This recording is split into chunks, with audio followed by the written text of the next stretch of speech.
બનાવની જાણ મળતી વિગતો અનુસાર શહેરના વડવા વિસ્તારમાં આરકે નામની લેડીઝ ડ્રેસ મટીરિયલની દુકાન આવેલ છે. આ દુકાન પર મહિલાઓના તૈયાર કપડાઓ મળતા હોય છે. મહિલાઓ વિશેષ પ્રમાણમાં ખરીદી કરવા આવતી હોય છે, ત્યારે શહેરમાં રહેતી એક મહિલા પણ અહીં ખરીદી કરવા આવી હતી. આ દરમિયાન દુકાનધારક મોઇન લાકડિયાની નજર બગડતા તેણે મહિલા પાસેથી નવા ડ્રેસ મટીરિયલની અપડેટ આપવાનું કહી મોબાઈલ નંબર મેળવ્યો હતો. નિર્દોષ ભાવે આપેલ મોબાઈલ નંબર બાદ મહિલાને વોટ્સએપ તેમજ અન્ય સોશિયલ મીડિયા પ્લેટફોર્મ પર વિવિધ પ્રકારના મેસેજ કરી મોઇન દ્વારા પ્રેમજાળમાં ફસાવવામાં આવી હતી. ત્યારબાદ મોઇને યુવતીને મળવા બોલાવી તેની સાથે મરજી વિરુદ્ધ દુષ્કર્મ આચર્યું હતું. બનાવ અંગે ભોગ બનનાર યુવતીએ નીલમબાગ પોલીસ મથકમાં ગુનો દાખલ કરાવતા પોલીસે મોઇન લાકડિયા નામના દુકાનધારકની ધરપકડ કરી કાનૂની કાર્યવાહી હાથ ધરી હતી.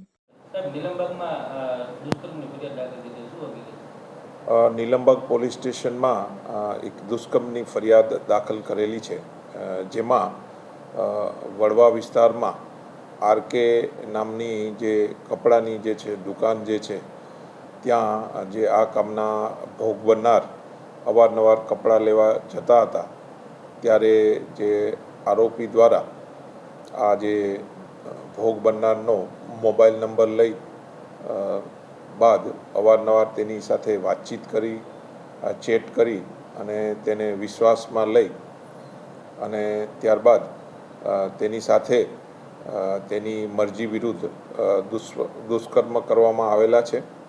આ બાબતની ફરિયાદ નીલમબાગ પોલીસ સ્ટેશનમાં દાખલ થયેલ છે.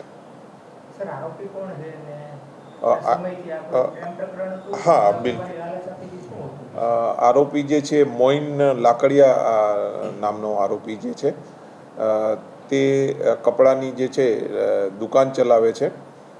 ત્યાં ભોગ બનનાર અવારનવાર કપડાં લેવા માટે જતા અને નવા કપડાં આવે ત્યારે હું જાણ કરીશ તેમ કહી તેને વિશ્વાસમાં લઈ અને તેનો મોબાઈલ નંબર મેળવેલો. બાદમાં અવારનવાર તેની સાથે ચેટ કરી અને બાદમાં તેને વિશ્વાસમાં લઈ તેની મરજી વિરુદ્ધ દુષ્કર્મ કરેલું ફરિયાદ જાહેર થઈ છે. અને આ બાબતે એક ટીમ બનાવવામાં આવેલા છે અને વહેલી તકે આરોપી અટક કરવામાં આવનાર છે. 6-7 મહિનાથી પ્રેમ સંબંધ હતા. Thank you.